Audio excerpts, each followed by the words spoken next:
Oy! Ikuan ragod, i-upin ang suga. Open.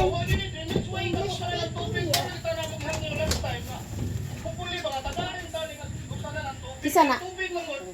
Ako, ihatag. Na 195. 195 tanan ga.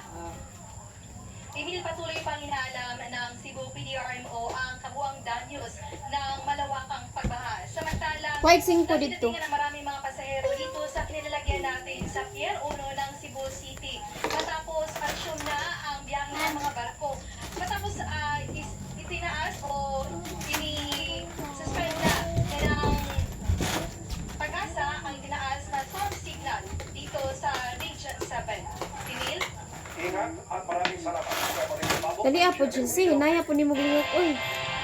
Humarap sa Independent Commission for Infrastructure o Ihatag ICI. yan. Sina Congressman Arjo Salamat. in Asistio. Isa to si Dodong. Ayon sa na magsawang Oh. diskaya Hatag, uy! ng hingi umano ng kickback. Pinagulaanan ng dalawang Salamat, ga. sa may amon sa mga diskaya na pagbigay ng ebidensya at kagaya nito. Nakatutok si Joseph Oro. Isa na lang. Isa na lang. Ang Caloocan 3rd District Congressman Dina Sistio ang ilan sa mga pinangalan ng kongresista na mag-asawang Curly at Sara Diskaya na umano'y humihingi ng 10 hanggang 25% na kickback mula sa mga proyekto. Pero itinanong nila yan nang umarap sila sa pagpapatuloy ng investigasyon ng Independent Commission for Infrastructure o ICI. Ayon sa mga Diskaya, ang ama raw ni Atayde na si Arturo ang personal nilang binigyan ng pera para hindi gipitin ang kanilang mga proyekto. Pero itinanggi ito ni Atayde habang nagbibigay ng emosyon. My father's also willing to go through the investigation. Wala po kami tinatawag, tinatawag, hindi ako magtatago, hindi ako iiwas, hindi ako ipatalikong bansa. Ang bito kong wallet, be. Investigation to fight for my innocence po. And, Ang bito kong wallet, be. sige mo, kamaya na sila.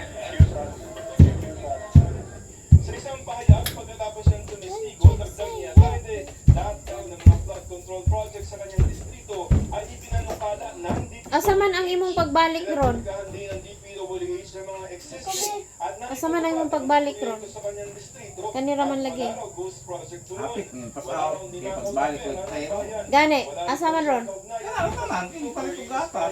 May pulis Hehehe. na ang ICI na i-live Ay, kung binuangi ha. Kay Aroli ka na ako mabukbukan. na mag-executive session. Nagbigay ng Wala dito yung guarda ka. Wala pa kami palit pa. Very much upset, embarrassed with the situation that I was in. I really have nothing to do with it. Si Asistio na ang personal na binigyan ng cash ng mga kaya at nakatala ito sa kanilang ledger. Po natin at paulit-ulit po natin i-deny na meron po tayong kinalaman sa implementation ng mga project sa ating district. Isang beses lamang daw niya nakita ang mga Diskaya noong Nobyembre ng isang taon sa isang awarding ceremony. Hiningan